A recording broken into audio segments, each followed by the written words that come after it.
Halo teman-teman, perkenalkan saya Anissa Yesfa Zahra dari kelompok 6 Sejarah Filsafat Matematika.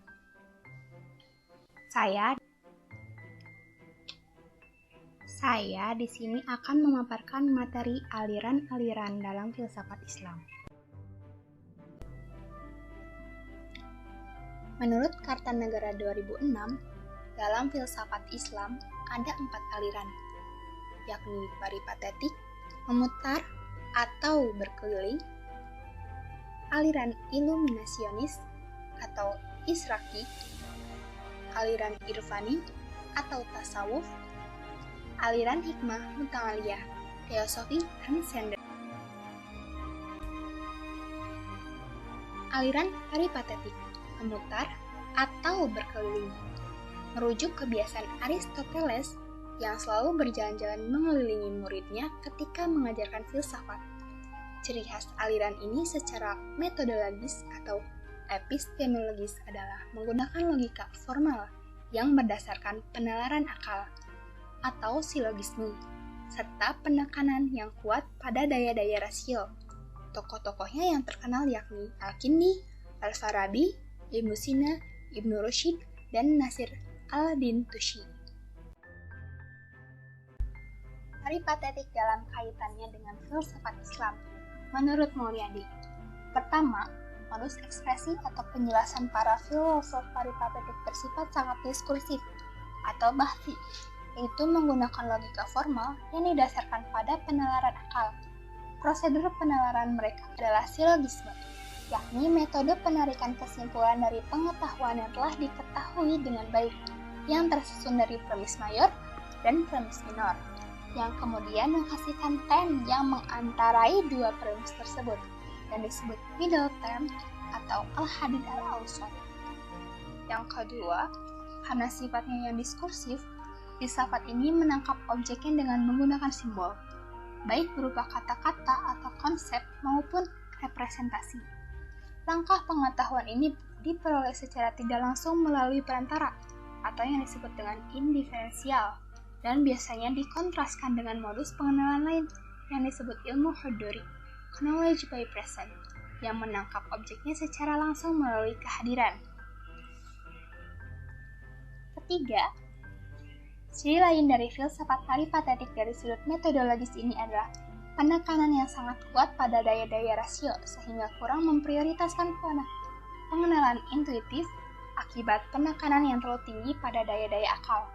Pembahasan mereka seringkali dikatakan tidak memperoleh pengaturan yang otentik atau pengalaman hasil olah spiritual atau mistik.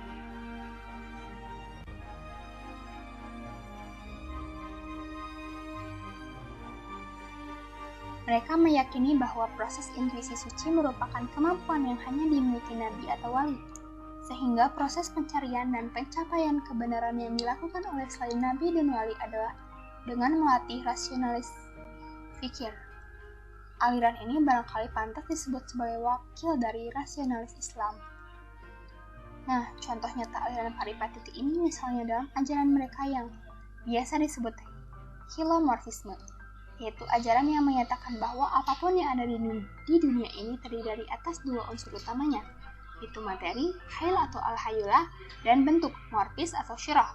Dalam sejarah filsafat, ajaran ini dirumuskan dengan jelas oleh Aristoteles sebagai hasil reformasi terhadap ajaran gurunya, yang mengatakan bahwa apapun yang ada di dunia ini tidak lain daripada bayang-bayang dari ide-ide yang ada di dunia atas, yang kemudian biasa disebut dengan ide-ide Plato atau Platonic ideas.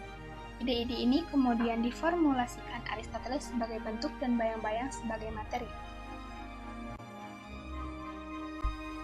Yang kedua ada aliran iluminasionis atau isyraqi. Didirikan oleh pemikir Iran Suhrawardi al-Maktul, aliran ini memberikan tempat yang penting bagi metode intuitif atau irfani. Menurutnya, dunia ini terdiri dari cahaya dan kegelapan. Baginya, Tuhan adalah cahaya sebagai satu-satunya realitas sejati. Nur al-Anwar, cahaya di atas cahaya. Ide-idenya mengenai iluminasionis dituangkan dalam kitab Hikmah al-Isyraq.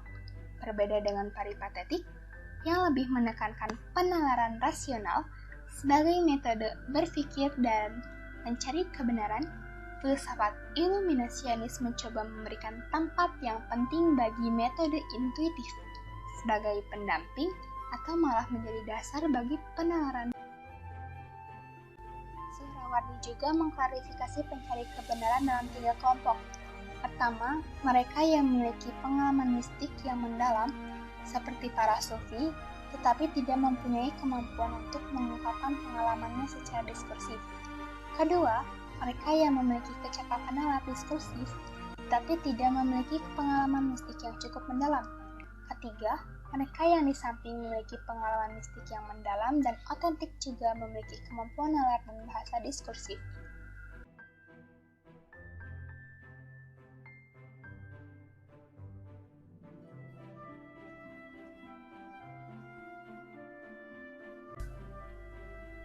Yang ketiga ada aliran irfani atau tasawuf. Tasawuf bertumbuh pada pengalaman mistis yang bersifat suprarasional. Jika pengenalan rasional bertumbuh pada akal, maka pengenalan sofistik bertumbuh pada hati. Tokoh yang terkenal adalah Jalaluddin Rumi dan Ibn. Sifat aliran irfani, sebagaimana karakter sufi, lebih mengedepankan intuitif atau yang mereka sebut dengan hati. Sayangnya, aliran ini lebih didominasi oleh penalaran intuitif dan sangat meminimalisir penggunaan penalaran akal. Para sufi menyebut modus pengetahuan ini dengan ma'rifah. Bagi mereka, persepsi intuitif dapat langsung mencapai pengetahuan tepat di jantung objeknya dan persepsi akal terikat oleh hal-hal yang lahiriah sehingga membutuhkan perantara.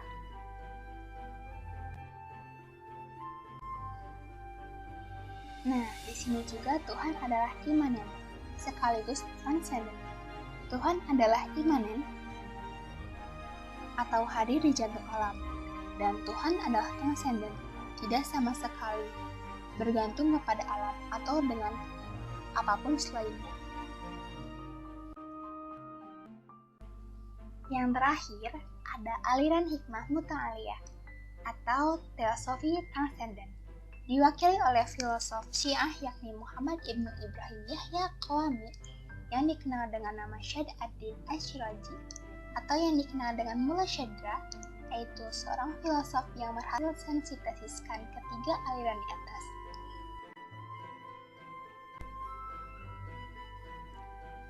Mullah Syedra adalah seorang filosof yang berhasil mensintesiskan 3 aliran pemikiran, peripatetik, iluminasi, dan irfani. Dari sudut epistemologis, aliran hikmah muta'aliyah tidak terlalu jauh berbeda dari aliran iluminasionis. Seperti iluminasionis, filsafat hikmah muta'aliyah juga percaya bukan hanya pada akal diskursif, tetapi juga pada pengalaman mistik. Namun lebih dari itu, filsafat hikmah muta'aliyah menekankan bahwa pengalaman mistik bukan hanya mungkin untuk diungkapkan secara diskursif logis, melainkan harus diungkapkan seperti itu untuk keperluan verifikasi. Syedra juga menolak pendapat Suhrawardi yang memahami wujud adalah esensi. Syedra mengatakan betul bahwa apa yang kita pahami tentang wujud itu memang esensi, tetapi jika dipertanyakan mengenai wujud sejati bukan hanya konsep atau pemahaman kita tentang wujud. Kalau kita menggantungkan makna pada esensi saja, maka yang ada hanyalah pikiran saja, bukan realitas sejati. Adapun wujud seperti itu tidak perlu dibuktikan, karena ia akan terbukti dengan sendirinya, atau disebut self-evident atau badihi.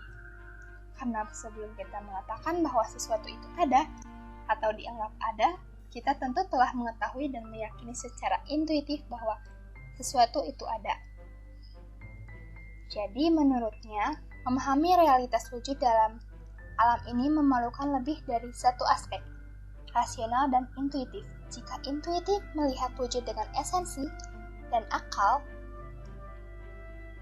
melihat dengan materi atau bahan atau yang telah diketahui, terekam, maka gabungan keduanya melihat bentuk dari wujud yang telah diketahui keberadaannya, Namun, kedua tahap ini tidak mencapai kesempurnaan jika yang mengerti dan memahami wujud ini hanya satu dan tidak menjadi pengetahuan publik. Eksistensi inilah yang menjelaskan Chandra bahwa sesuatu yang wujud adalah eksis, yang diakui dan dipahami oleh publik.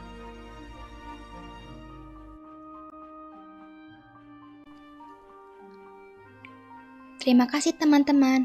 Semoga ilmu yang saya paparkan dan rekan saya paparkan bermanfaat untuk rekan-rekan sekalian. Assalamualaikum warahmatullahi wabarakatuh.